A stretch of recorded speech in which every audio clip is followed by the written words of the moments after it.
ពាក់ពីពេលឃើញស្ដេចនៅលើបល្ល័ង្កនាងស្រឡាំងកាំងមិនមែនជាប្តីក្រីក្រដែលនាងបោះបង់ចោលកាលពីឆ្នាំមុនទេឥឡូវខ្លាចជាស្ដេចនាងលុតជង្គង់ភ្លាមគិតថាថ្ងៃនេះឆ្នាំក្រោយជាថ្ងៃស្លាប់នាងហើយ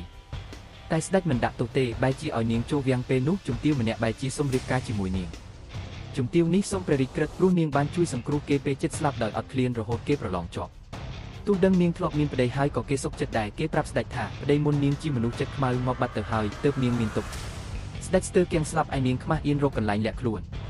តាមពិតការបោះបង់ចោលគាត់មិនមែនជាកំហុសនាងទេព្រោះជាតិមុននាងឃើញគាត់បោះបង់មិត្តភក្តិឯជាតិនេះនាងគាត់ថានាងថោកទាបមិនសមធ្វើជាភរិយា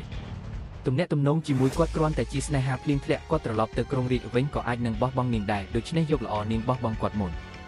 តែស្ដេចក៏មានទុកដែរតាំងពីនាងទៅគាត់ជឿធ្ងន់ជឿចិត្តរហូតក្អួតឈាមឥឡូវនាងមកម្ដងទៀតមិនគាត់ហ៊ានបណ្ដោយឲ្យទៅគាត់ទៅបន្ទប់នាងភ្លាមសួរដេញដោលឃើញសម្លៀកបំពាក់នាងធ្វើឲ្យគាត់ខឹងខ្លាំងគេថាស្រីតែងខ្លួនដើម្បីអ្នកស្រឡាញ់ខ្លួនមើលទៅនាងប្រកាសជាចូលចិត្តជំទាវកំឡោះនោះហើយ